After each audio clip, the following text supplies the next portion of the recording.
I spent it in Syria. I spent it in Jerusalem as effectively the envoy, the U.S. envoy to the Palestinians. I met many Palestinian leaders and visited the camps in Lebanon and Syria and Jordan and talked to people there. And I've experienced many of the conflicts personally. Most recently, I was in Jerusalem when Yasser Arafat passed away and Abu Mazen was elected as president. So I've seen a lot of the history of the area in the past 30 or so years, more 1976, what would that be? That's more than 30, 35 years, that I've been working as a journalist and as a diplomat in this part of the world. And I understand the way people feel, and it's an understandable thing. What I can say is that in all this time, I have never seen an administration move as quickly and as seriously to try and resolve the Israeli-Palestinian issue as the Obama administration has, because they have, since the very first days, taken it extremely seriously, and they have worked very hard appointing senior envoys and following through and making statements that had not been made before. The answer to this issue is only going to be in negotiations. And negotiations are hard. I remember, forgive me if I remember I was talking to George Mitchell one day. And I think it was when he came here to visit, and I was riding with him in the car. And he told me, he said, I said, Senator, this is really hard. And he said, when I was negotiating on Northern Ireland,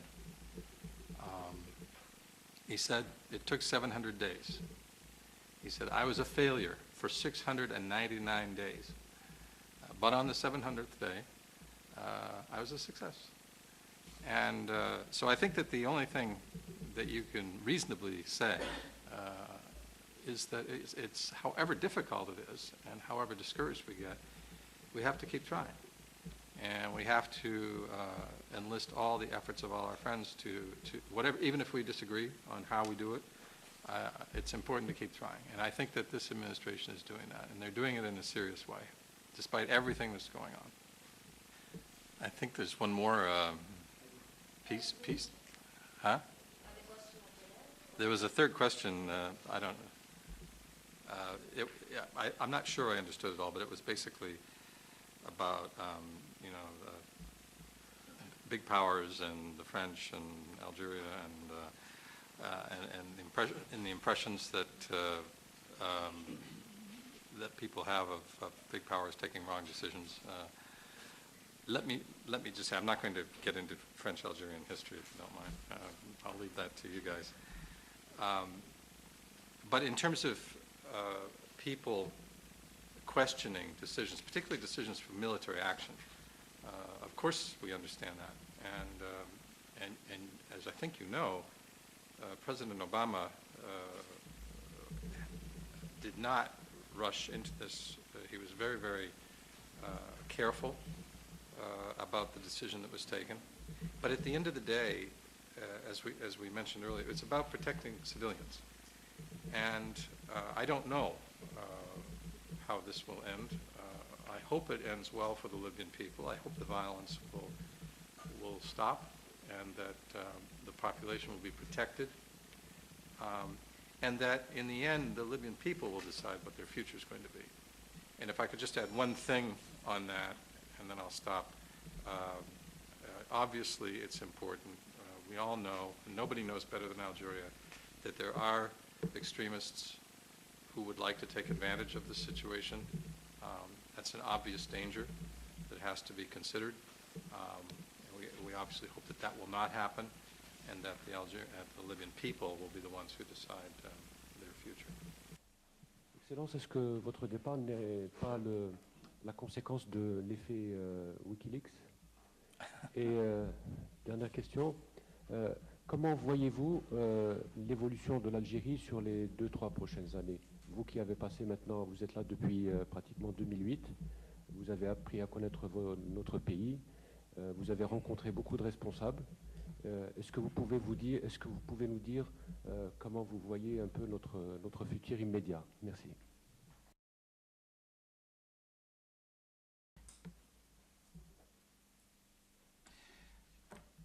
Well, Zane, first of all, no, it's not about WikiLeaks.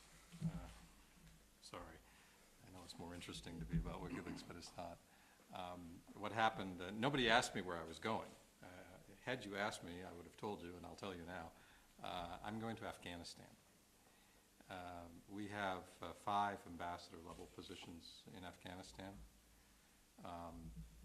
And I will be one of those 5. I will be the Assistant Chief of Mission, which means I will be managing a huge enterprise, 1,200 people, all the management, all the reporting operations. It's a very big job. It's a very important job, as you know, one of the very top priorities for this administration right now. So, of course, it was a great honor to be selected for a leadership position doing that. And that's why I'm doing it, not because of WikiLeaks.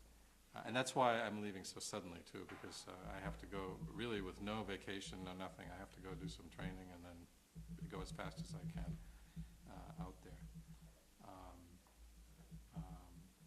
So that's that. In terms of Algeria, look, as I said, I've traveled around the country. I have spoken to a lot of people, high and low. This is a country of 36 million people. There's a lot of smart people here. So I'm optimistic, very optimistic, really, about Algeria's future. I think that it will for sure be a period of change. It's obviously people are going to have different ideas about how that change should proceed. I believe that that's normal in any kind of a democracy. It's okay to disagree. The really important thing is how you disagree. You know, you have to, when you have that discussion, how are you going to manage that process? The important thing is to do it in the spirit of tolerance. It's important to listen. It's important to understand that even if you lose the political debate today, maybe you'll win it tomorrow. And that's the way a democracy works. If you want to have everything now, or I quit, it's not going to work. You have to be ready to talk to your colleagues and tolerate an opposing point of view and work with it and recognize that if you don't win today, maybe you will win tomorrow, and that it's a process. And so I think that, you know, as I said, there's an awful lot of people here with a lot of good ideas, high and low, and you've got enormous human potential. One of the things that's most impressed me, frankly, going around the country, we have a program called Access. Maybe I've talked about it before. This is for kids, 14 to 17 years old. They get 6 hours of extra English language instruction a week. And it's not for just the people with wasta and the sons and daughters of high-level officials. It's for the défavorisés. It's for the kids who come from poorer backgrounds and who may not have the opportunity otherwise. And you know, I was absolutely astonished in seeing what these kids did in 2 years. The level of English that they achieved was really took my breath away.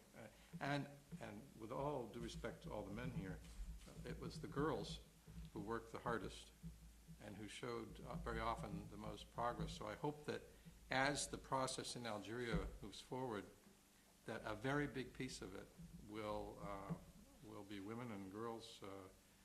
It's always been the case in Algeria, I know, but I hope that that will continue to be an area in which Algeria shows leadership now as it has in the past.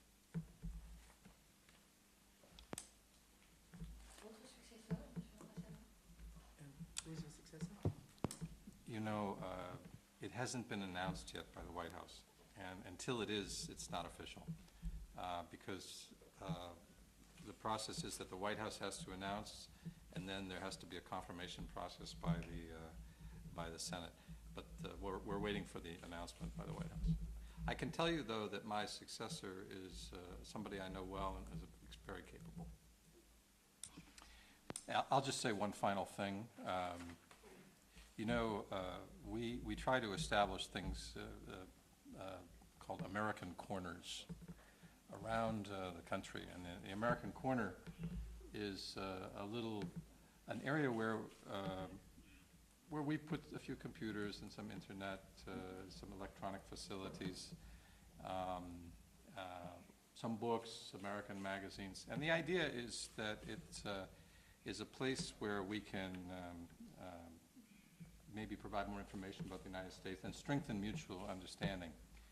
So, I don't know if we've succeeded in strengthening mutual understanding. I hope so. But I can tell you that you have succeeded with me because I'm going to take a little Algerian corner with me when I go. So, thank you very much.